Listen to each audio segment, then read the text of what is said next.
त्यागमूर्ती लक्ष्मीबाई भाऊराव पाटील. अरे ज्यांच्या समर्पणावर फुलांचा वर्षाव करावा विधात्याने स्वतःच, त्या त्यागमूर्ती लक्ष्मीबाई भाऊराव पाटील या कर्मवीर भाऊराव पाटलांच्या पत्नी.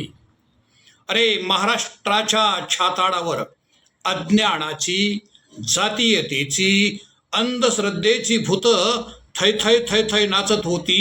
त्यावेळेस महाराष्ट्राच्या दऱ्याखोऱ्यात रक्तबंबाळ पावलांनी ज्ञानाच्या ज्योती आणि स्वावलंबनाच्या वाती पेटवत जो महापुरुष एकटाच हिंडत होता, त्या कर्मवीर भाऊराव पाटलांच्या या पत्नी.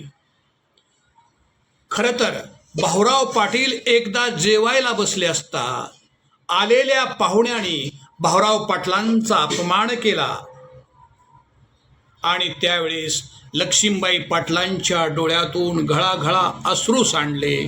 ते भाऊरावांच्या ताटात पडले. भाऊरावांनी चमकून वर पाहिलं. लक्ष्मीबाईच्या डोळ्यातले अश्रू त्यांना सहन झाले नाहीत. ते ताडकन उठले, रागावले, रुसले, निघून साताऱ्याला गेले. अरे इथं खायचं काय, जगायचं कसं, हा प्रश्न त्यांना भेडसावीत होता. ते माघारी साताऱ्याहून घरी गेले नाहीत. तिथेच त्यांनी शिकवण्या घेण्यास सुरुवात केली. त्यांच्या शिकवण्या प्रसिद्ध झाल्या आणि बघता बघता भाऊराव पाटलांचे पाटील मास्तर झाले. या पाटील मास्तरवर पुढे अनेक संकट आली. प्रत्यक्ष त्यांना जेलमध्ये जावं लागलं.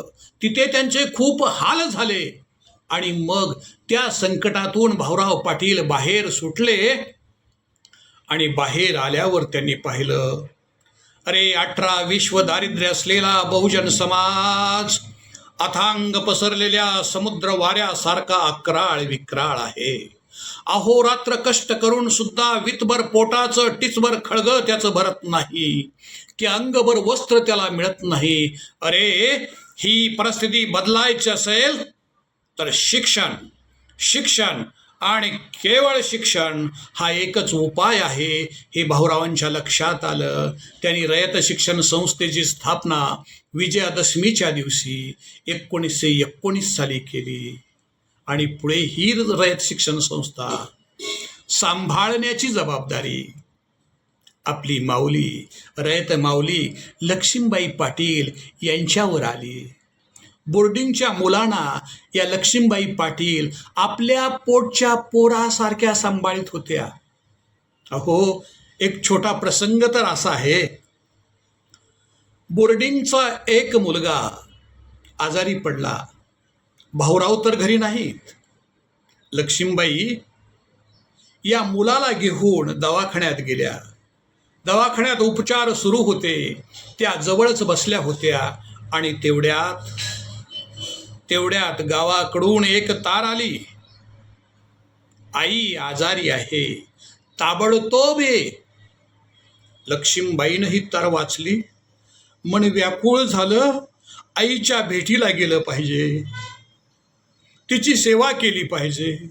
पण दुसरं मन म्हणत होतं, इथं बोर्डिंगचा मुलगा, तो आजारी आहे, त्याची काळजी घेणारा इथं दुसरा कोणी नाही. काय करावं, या माऊलीनं काय करावं. यांनी घरी तार पाठवली. माझा बोर्डिंगचा मुलगा, माझा लाडका मुलगा आजारी आहे, त्याची काळजी घेण्यासाठी मला इथं थांबावं लागतंय. मी तिकडे येऊ शकत नाही. अशा या महान त्यागी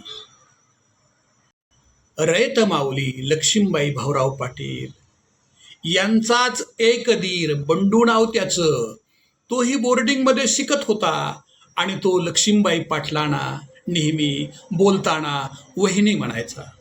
आता वहिनीच त्याच्या वहिनी वहिनी वहिनी म्हणत होता.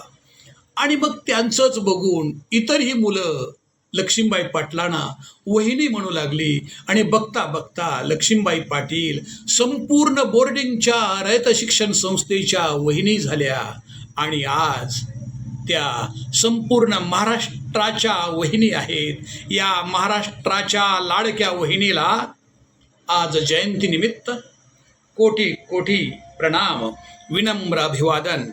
आणि म्हणूनच पुन्हा एकदा म्हणतो, अरे ज्यांच्या समर्पणावर फुलांचा वर्षाव करावा विधात्याने स्वतःच, त्या लक्ष्मीबाई पाटील त्यागमूर्ती. धन्यवाद. थांबतो. मी सूर्यकांत भालेराव, एक रयत सेवक, एक शिक्षक.